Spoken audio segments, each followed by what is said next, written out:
Good evening, cyber friends. It's Mitty Man coming at you from Walker's Music. Yet another word for the day. We give God the praise and honor and glory. We thank Him for life, health, and strength. We thank Him for as well as it is. And we also thank God for each and every one of you. Title of this video, as you can see, it says The Handwriting on the Wall. The Handwriting on the Wall.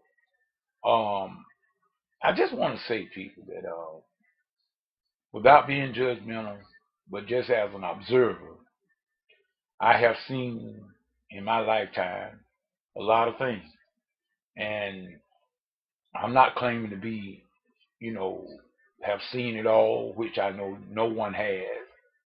But it just, the idea, there are some things that are going on right about now that I never thought that I would even see it. And even, let alone fathom it happening as it is. But we got some great men and women of God that got the gifts of prophecy. And I believe in telling the prophetic. Because God says in His Word that God does nothing in the earth unless He first reveals it by His prophets. In other words, His servant, the prophet. And the way that you tell that a prophet is what he or she says. If it come to pass, that way you know that they're okay. But if it doesn't come to pass, then you know that they're dismissing everything that they say. God hadn't talked to them. But nevertheless, people, I'm just saying this here from the humblest manner I know how. You know, the original story of the handwriting on the wall was by King Belshazzar, or Shazar, according to where you come from. That was Nebuchadnezzar's son, and the one that took over the kingdom after Nebuchadnezzar, his father. And we know that Nebuchadnezzar had a banquet. He had about 1,000 of his uh, cohorts, I should call them, and his nobles and whatnot, all of his prostitutes or whatever you want to call them. They had a great banquet, and they were drinking the wine, and the wine they were dining. And then all of a sudden, Belshazzar, he got bold enough to go and send for the golden goblets and the utensils that his father Nebuchadnezzar had taken from Jerusalem, from the temple that he brought to back to Babylon, and they were gonna, then they desecrated those temple worship goblets and things by drinking from them and whatnot. That's just a brief story of the handwriting on the wall. And then we know at that same night, God, the hand of a man, appeared over against the wall and began to write. And they had to go get Daniel to interpret. Daniel told the king what was going to happen. And believe it or not, that very night, the Medes and the Persians, they overthrew Babylon that very night. And that very night also King Belshazzar died. He was killed. People, we got to be careful how we mock God. We got to be careful how we do God's people. Now, what Mitty Man is saying tonight, in America, just in America, I'm not talking about the rest of the world. I'm talking about America. This is my home. This is where I was born. This is where I was raised and reared. This is my home.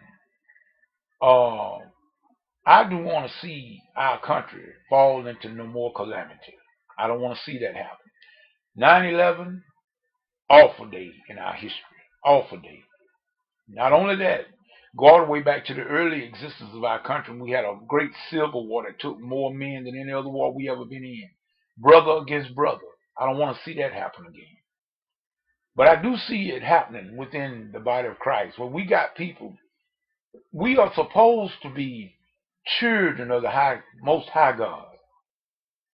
We are supposed to be children of the King, kings and priests. We are offsprings of God, people. Everyone that is born, again, offspring of God. People, why are we so jealous or envious, and we get vindictive sometimes to when God raises up another person and God blesses one, and instead of us being glad for that individual, we sit around and we talk about them. We wonder why, and you talk. First thing some of us do, you know, Some of us will do this. We'll even speak this sort of word. Well, I mean, I've been doing this and I've been doing that. Well, if you have been doing that, you continue to do good. And when your time comes, God will bless you. When your time comes, don't do not get caught up in the idea that it's like when I was speaking in Sunday school. I was teaching about the gospel of the broom, which I got this from another minister. It's not my idea. I didn't come up with it, but I just like to use it. One of our well-known preachers in the area from Atlanta, Georgia, named Timothy Fleming. He's the one that I really heard him preach about the gospel of the broom. And I was letting the Sunday school know about that, and I told him, I said, the broom, if God get ready to do some cleaning up in the church, the broom can't argue with God. If God want to sweep in the missionary department, the broom can't argue. The broom just go where the user. God got his hand on the handle, which is the pastor. The handle is represented in the gospel of the broom as the pastor. And you don't sweep the floor by the straw. You don't hold the straw. You hold the handle. So we just trying to get people to understand. And I know I try to be glad for my brothers and my sisters. And I see God that bless you. I get very excited because that's one more person out of my way. When I see God bless, let's say if God bless Brother JT, I'm glad for Brother JT because Brother JT is out of the line now. That make me come up a little bit closer. That made me come up a little bit close to my blessing. But see, we get the mentality, we get to talking about people, and we get to cussing them out and talking about, I don't know why God does what he wants to because he can. And guess what? Ain't nothing you can do about it. Who am I to argue with God? And my arms, people, are too short to box with God. I can't box with God. So what we need to do is go somewhere and sit down, like Brother JT said, go sit down somewhere and just wait on your turn. God got a blessing for everyone. If you woke up this morning, that was a blessing. And you didn't read your name in the obituary section, the obituary section in the paper today, that was a blessing. We just need to wait on our turn. In other words, the gifts and the talents that God gave and gives each person severally as the Spirit sees necessary. But the Holy Spirit has given all of us the gifts that we need to do whatever we need to do in this life to be successful. Oh yeah. God is a God of abundance. He wants you to have a plenty. He don't want you to just have enough. He wants you to overflow so you can bless somebody else. But the reason why a lot of us, sometimes I feel the same way, I just got to speak the truth. I don't want God just to give me $10. I want God to give me 20 so I will have 10 to give. That's where I want. And then, like I say, I even heard a comment of people, I don't respond to negative comments. I don't do it. But I'm just going to say this much right here. Everybody doesn't fit the same mold. In other words, do not ask yourself why you don't have $1 million. You may not need $1 million right now, but I guarantee you, whatever you need, God will grant it. God will make certain that you get it. Whatever you need, you're going to get it because he has promised that he will supply all our needs according to his riches and glory. But see, a lot of people think it's just because you are not made out of money that you are not blessed. Well, see, people blessing come in more forms than money. You may not have a $10 million bank account, but you are still blessed because you got good health and strength. You are able to walk around. I know a lot of people got money, but they're not even able to spend it. Their health is so bad they can't even spend the money. So what good is money if your health is bad? So we need to realize, people, that when God get ready to move in your life, just let it move. In other words, if the gospel is cutting you, go on and bleed. That's what I tell you. Just go on and bleed because you're going to be for the work out for the best for yourself.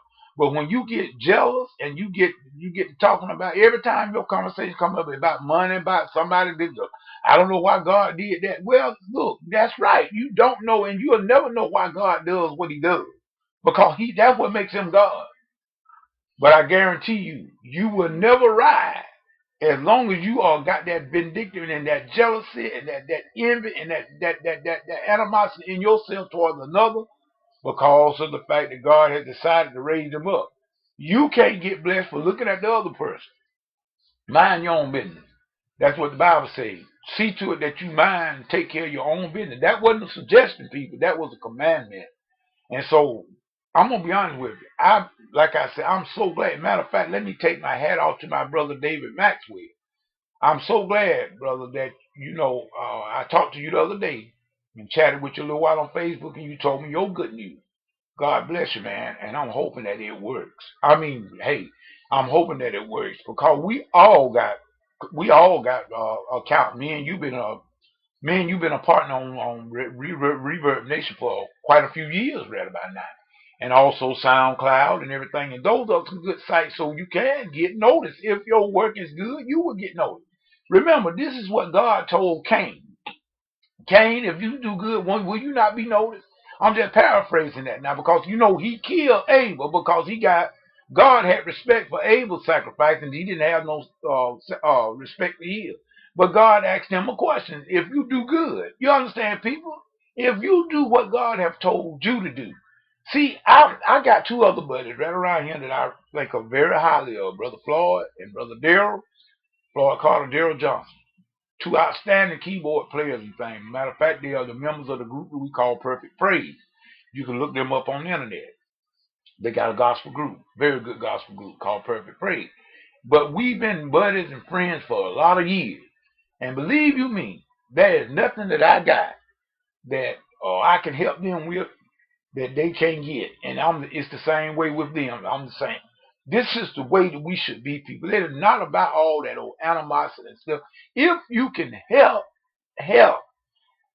As I spoke in Sunday school a few Sundays ago, I told the superintendent, it's one thing that I learned from the lesson today. I learned that either lead, follow, or get out the way. That's the best thing you can do. If you can't gonna lead, if you ain't gonna follow, just get out the way. And if you ain't got something good to say about a person, just hush. Be quiet. Because I'm gonna tell you something. Just as I sit here and I talk about you, there's somebody else talking about me. You can bet that. So with that being said, this is Middy Man saying whatever you get into it. God is not in it. You best come out of it. I didn't know whether or not I was going to do a video today. I got kind of caught up. I've been laying around all day just about it. Is what we have some of them days. I just didn't feel like doing too much today. I've been laying around most of all evening. And then, but we thank God for where it is. But nevertheless, now we're going to try to get the old Casio cranked up back here. We got some things that I ran across a video today that I'm going to try some of the techniques that I found. I'm always looking for something new to do.